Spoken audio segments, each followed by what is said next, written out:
Vladimir Putin के गोदामों में इतने बेहिसाब हथियार हैं, इतने बेशुमार गोला बारूद हैं कि वो 2 दिन नहीं बल्कि पूरे 2 साल तक इसी रफ्तार से यूक्रेन पर कहर बरपा सकते हैं।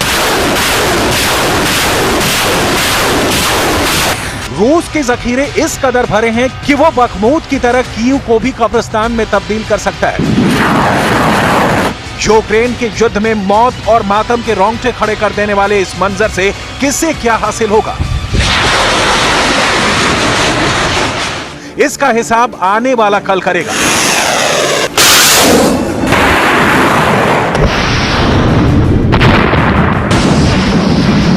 लेकिन जंग के 1 साल बाद यूरोप के अहम देशों और नेटो के सक्रिय सदस्य लिथुआनिया के खुफिया एजेंसी ने वो रिपोर्ट दी है जो वोलोदिमीर ज़ेलेंस्की ही नहीं, जो बाइडेन की भी धड़कनें बढ़ाने वाली हैं।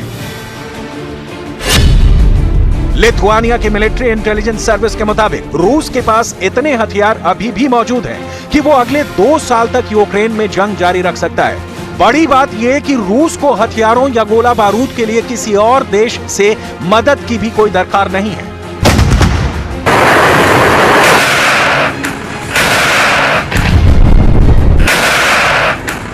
खुफिया रिपोर्ट के मुताबिक रूस जिस स्पीड में यूक्रेन पर बीते 365 दिनों से ज्यादा वक्त से गोले बारूद बरसा रहा है, उसी रफ्तार में पुतिन की सेना अगले 730 दिनों से ज्यादा समय तक यूक्रेन पर कहर बरपा सकती है।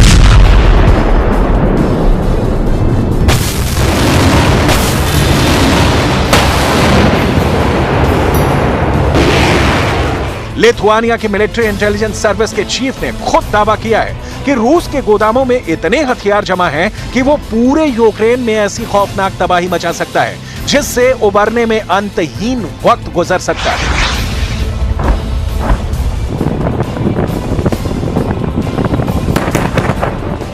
यह रिपोर्ट ऐसे समय में आई है जब पश्चिम के देशों का मीडिया चीन से कामिकाज़े ड्रोन पर रूस की डील होने के दावे कर रहा है। दावे के मुताबिक रूस चीन से 100 ZT-180 ड्रोन खरीदने की कवायद में जुटा है, जिसकी डिलीवरी इसी साल अप्रैल तक होने की उम्मीद है। चीन का ZT-180 ड्रोन ईरान के शाहिद 136 की तरह ही है। दावा किया जा रहा है कि रूस के पास ईरान के शाहिद 136 ड्रोन का स्टॉक खाली होने वाला है। अमेरिका के दावे के मुताबिक यूक्रेन युद्ध में रूस को नॉर्थ कोरिया से भी तोप के गोले मंगवाने पड़े हैं। जबकि इन दावों से उलट नाटो के ही देश लिथुआनिया की मिलिट्री खुफिया एजेंसी ने साफ साफ कह दिया है कि यह सब झूठ है। इन दावों में जरा सी भी सच्चाई नहीं है कि हथियारों और गोला बारूद के लिए रूस को किसी दूसरे देश से मदद लेनी पड़ेगी। सच तो यह है कि पुतिन के पास खुद अगले 2 साल के लिए हथियारों का बम्पर स्टॉक है। अभी 48 घंटे पहले ही जब यूक्रेन के लोग गहरी नींद में थे तो रात के अंधेरे में रूस ने इतनी मिसाइलें दागी कि कीव से खार्किव तक कोहराम मच गया। ब्रिटिश मीडिया के मुताबिक पुतिन की आर्मी ने 6 किंजल मिसाइलें भी दागी।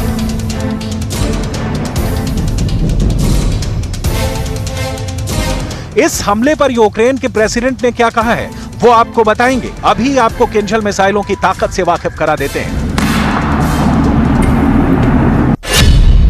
किंजल परमाणु ताकत से लैस हाइपरसोनिक मिसाइल है जिसकी रफ्तार आवाज से भी 10 गुना ज्यादा है। इस मिसाइल की स्पीड 12,350 किलोमीटर प्रति घंटा तक पहुंच सकती है।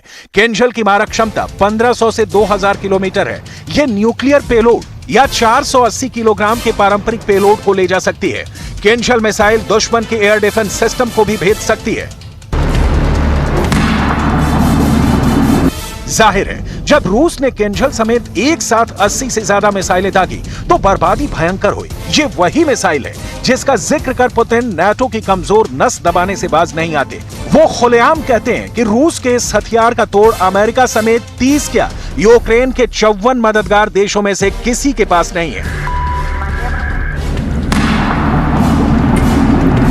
Ракети і артилерії, безпілотники і міномети. Держава зло використовує різну зброю, але з однією метою, з метою знищити життя і не залишити нічого людського, руїни, уламки, воронки від снарядів у землі. Ось це автопортрет Росії, який вона малює там, де без Росії панує нормальне життя.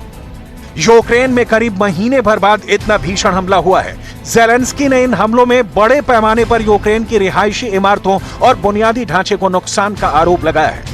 बड़ी बात यह कि रूस ने भी इन हमलों की जिम्मेदारी और किंजल मिसाइल दागने की बात कबूल की है, लेकिन ज़ेलेंस्की के दावे को झुठलाते हुए इतना जरूर कहा कि उसने सिर्फ यूक्रेन के मिलिट्री ठिकानों को ही टारगेट किया, ना कि आम लोगों और मकानों को।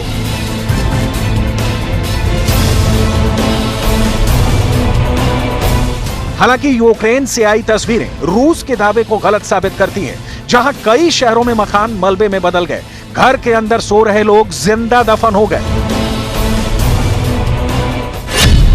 रूस के इस एयर स्ट्राइक में लवीव, निप्रो, खेरसोन और कीव में सबसे ज्यादा तबाही मची। पुतिन की एयरफोर्स ने ओडेसा, खार्किव, ज़ाइटोमायर, वेनेत्सिया, रेवने और पोल्टोवा यानी चारों दिशाओं में बारूद बरसाए। पुतिन की सेना ने पूर्वी यूक्रेन के बखमूत में भी हाल के दिनों में हमले तेज कर दिए हैं, ताकि इस शहर पर पूरी तरह से कब्जा कर कीव की ओर कूच किया जा सके। बखमूत की जंग में ज़ेलेंस्की को सिर्फ जमीन ही नहीं गंवानी पड़ी है, बल्कि उन्हें 27 साल के जांबाज कमांडर दमायत्रो कार्टसीओबाइलो उर्फ दा विंसी को भी खोना पड़ा है।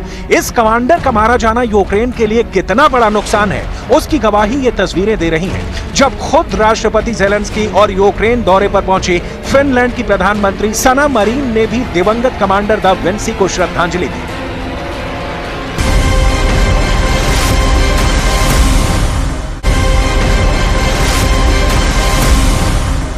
यूक्रेन की सेना को जीत की उम्मीद है, लेकिन सच ये है कि एक साल के युद्ध में ही इस देश का बड़ा हिस्सा बर्बाद हो चुका है। अब खतरा कीव पर मंडरा रहा है, क्योंकि कीव में बीते 5 महीने में रात के समय 7 घंटे का अलर्ट कभी नहीं जारी हुआ। इतनी देर तक वॉर सायरन अब तक नहीं बजा।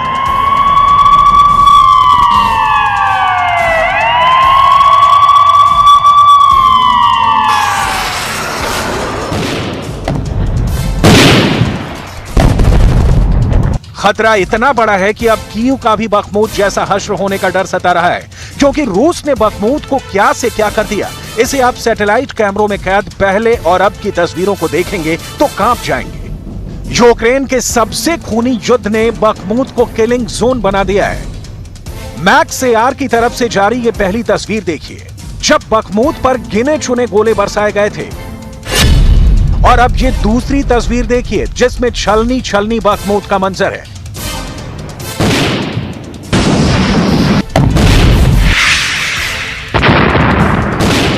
बखमूत पर कब्जे के लिए पुतिन की आर्मी ने जुलाई 2022 के बाद से ही नॉन स्टॉप बारूद बरसाए हैं।